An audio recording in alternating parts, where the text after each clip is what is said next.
Pemirsa, Majelis Hakim Pengadilan Negeri Jakarta Pusat menjatuhkan vonis terhadap 25 terdakwa kasus demonstrasi Agustus 2025. Dua terdakwa perusakan kendaraan divonis 7 bulan penjara, sementara terdakwa lainnya dijatuhkan hukuman percobaan atas tindakan perlawanan terhadap petugas. Dalam persidangan pertama, Majelis Hakim menyatakan Mauwan Azriel dan Neoshowa Rizky terbukti bersalah melakukan perusakan terhadap mobil dan sepeda motor.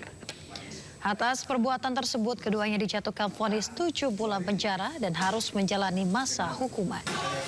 Sementara itu, pemirsa, dalam persidangan terpisah, Majelis Hakim juga memutus perkara 23 terdakwa lainnya. Mereka divonis 10 bulan penjara, namun hukuman tersebut tidak perlu dijalani dengan syarat masa percobaan selama 1 tahun. Dengan putusan ini, seluruh terdakwa yang mendapat vonis percobaan diperbolehkan pulang, namun tetap berada dalam pengawasan hukum.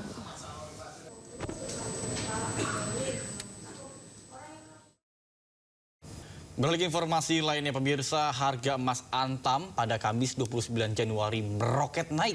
Harga logam mulia ukuran 1 gram mencetak rekor tertinggi, yakni menembus Rp3.168.000 per gramnya.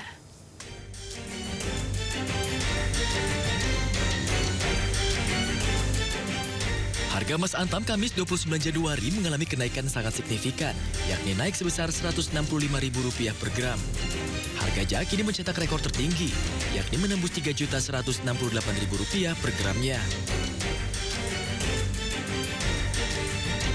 Sejak tahun lalu, harga emas Antam mulai merangkak naik.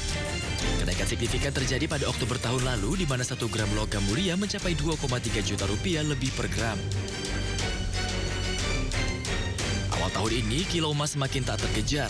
Sejak hari Rabu, 1 gram emas tembus Rp3 juta.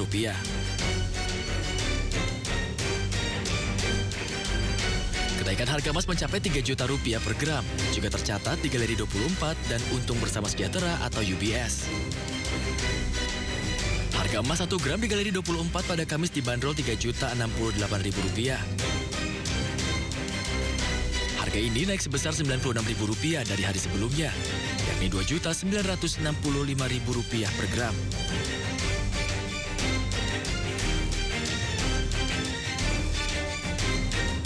Sementara harga emas berdasarkan UBS per 1 gram ada di harga Rp3.136.000. Harga melonjak Rp119.000 dari hari sebelumnya, yakni sebesar Rp3.017.000 per gramnya.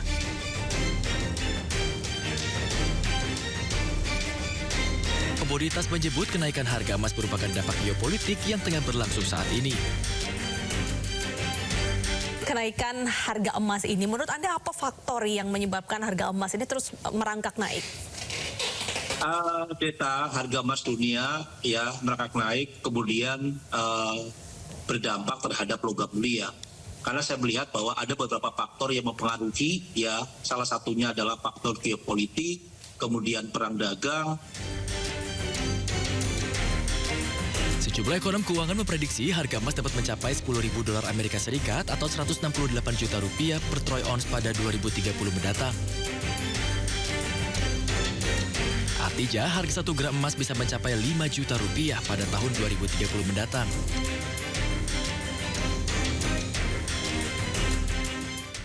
Pemirsa, Menteri Koordinator Bidang Perekonomian Republik Indonesia Erlangga Hartarto pastikan pemerintah terus perkuat langkah mitigasi untuk menjaga stabilitas harga pangan dan logistik jelang Idul Fitri 2026. Sebagai bagian dari persiapan menyambut musim mudik dan lebaran, pemerintah telah menyusun rangkaian program insentif untuk meringankan beban masyarakat.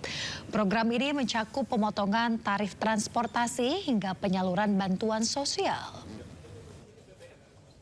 Menjelang Hari Raya Lebaran nanti, beberapa program telah dipersiapkan, termasuk untuk diskon transportasi, baik itu pesawat, kereta api, angkutan laut, angkutan darat, dan juga jalan tol itu sudah dipersiapkan.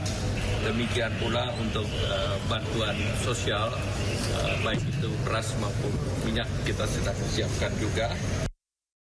Pemirsa, jumlah petugas haji perempuan tahun ini mencapai 33% dan yang menjadi terbanyak sepanjang sejarah penyelenggaraan ibadah haji. Kehadiran petugas haji perempuan diharapkan bisa memenuhi kebutuhan khusus jemaah perempuan dan juga lansia.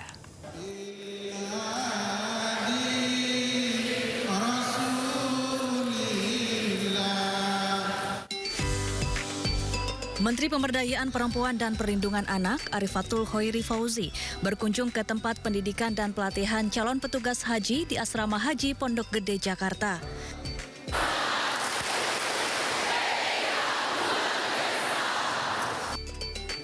Menteri PPPA mengapresiasi rekor baru petugas haji perempuan yang mencapai 33% di penyelenggaraan haji 2026. Angka ini menjadi yang tertinggi sepanjang sejarah penyelenggaraan ibadah haji. Waktu itu saya nawarnya sih mintanya 50%, tapi nampaknya belum bisa dipenuhi karena kalau kita lihat jumlah jamaah haji perempuan sekarang kan ada di 55,4% gitu. Alhamdulillah saat ini tahun ini ada 33% jamaah petugas haji perempuan.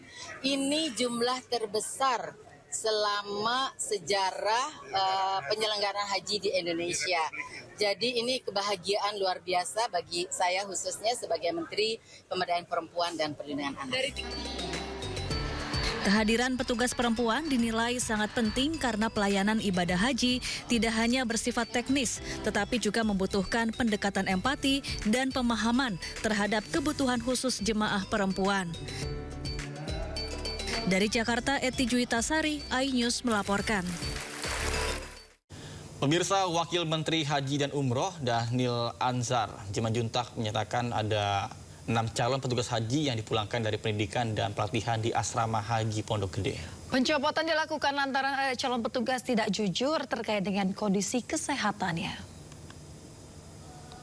Pencopotan 6 petugas haji disampaikan Wakil Menteri Haji dan Umroh Dhanil Anzar Simanjuntak. Dhanil soroti ketidakjujuran peserta sejak awal seleksi. Beberapa peserta diketahui menyembunyikan riwayat penyakit serius yang beresiko menular atau memberatkan tim.